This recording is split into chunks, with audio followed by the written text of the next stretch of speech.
episode is really heartbreaking because more has happened.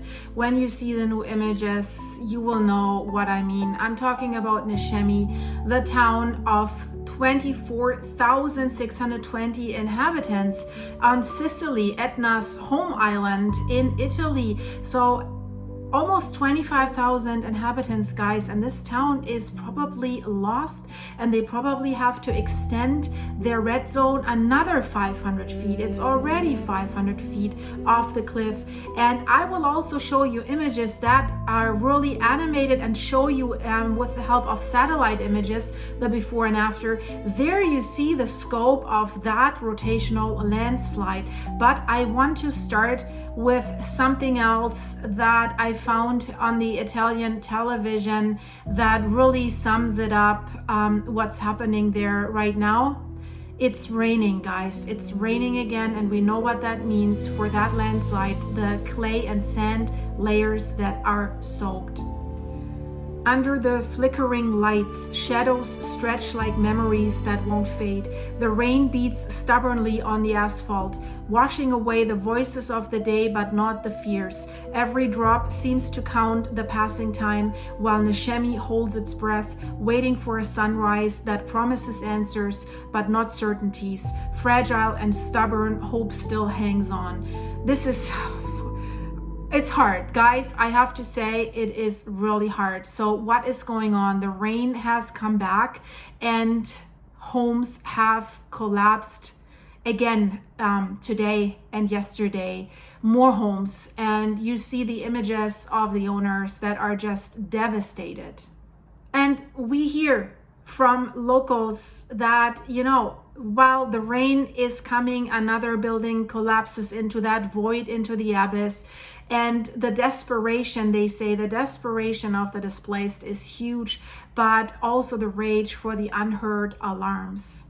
And I'm going to show you the images here. You see homes are cut in half. You can see right inside the homes. It's like a Barbie doll house, right? Where you can see each room. You can see what's left there. You see children's toys. You see furniture. Imagine this is your home. Imagine your whole family has worked for this home. It has been passed on over generations. And then you have to see this. And guys, this for the people that live there. This came at, I can't say as a surprise, because the landslide has been there for a while, but now it has restarted because of Cyclone Harry, that storm with the rainfall. But from one day to the other, they all have to leave. They have to leave everything behind. It's an absolute disaster. And that heavy rain that is running around in the streets, that is running down there, this is soaking the cliff even further. And I want to show you now the satellite images, the before and the after of the satellite images. And there you see, it's not just this cliff, like this sandy colored clay area where we see stuff crumbling down, because you've seen from the aerial pictures the fields below, the green grass fields and the farms. There are these deep ravines and rift valleys that have been created because the landslide is happening there as well. The rotational landslide, it's sliding down like a spoon, and it's cut in several layers, and it cuts already deep inside the town.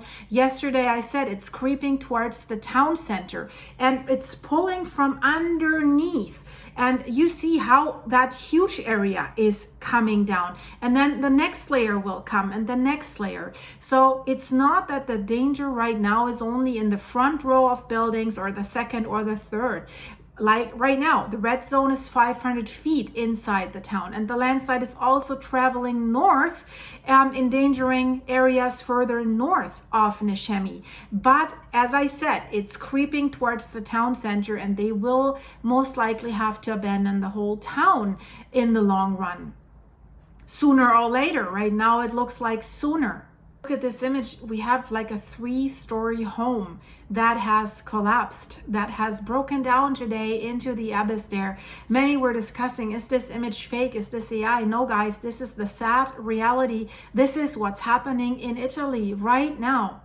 And this will not be the last home. More will follow. That's the tragedy. And I want to give you a statement from one of the residents that's affected. And I mentioned it in my previous videos. There has already been something like this going on in 97. And you might wonder, why did they keep building? Yeah, well, they did. So that resident says the memory of the trauma of 97 has come back to the memory of these days. On Monday night, we were told that we had to leave our house, which is roughly 150 feet from the line of the current collapse. And she said she was just over 20 years old when her life changed on October 13th, 1997. So they were living with family next to the Church of the Holy Cross, right where the earth was splitting first in 1997, swallowing everything there. So they said their house was in the square in front of the church. They had to leave everything in a hurry, returning only for a few hours to recover what they could. And they haven't seen that house since then. And today, 30 years later, they're homeless again, displaced, and with the same fear that they had back then. So 13th of October 1997 has also marked other districts in Niscemi. Croci, Pirillo, and Canalicchio. Nearly 50 buildings were destroyed in 1997 for more than a year, but the ground was never really secured, and you cannot secure this rotational landslide, not with retaining walls, with nothing, because this is deeper down. This is not the top layer. The top layer was more rocks and stuff. They thought it's solid to build on, but down below there's this clay that gets soaked by the water mixed with sand. So around 400 people in 97 were forced to leave their homes. Now we're over 1,600 people already, and the area remained in a state of emergency for more than a year in 97, but the ground was never secured. It never stopped. There were 14.5 million allocated to the region, but it proved useless, didn't help. Most important works that they could have done were ignored, and the contract was canceled in 2010 for too many delays. So is that something they said they will start into a negligence investigation, what has happened there? So the resident says after the first collapse, they had to live renting for 6 years before they could buy a house again, this time near, they said, Belvedere, complying with all the requirements imposed by the state. So she said, we bought a house in perfect condition that we were allowed to buy as a part of the compensation that we were entitled to from the 1997 disaster. But it seems also those houses now are not safe. And she said it was an injustice at that time because the house they lost was 400 square meters large, and they were only compensated for a 200 square meter house, right? They lived there with many, many family members. So she said already back then we suffered an injustice, right? They lost money.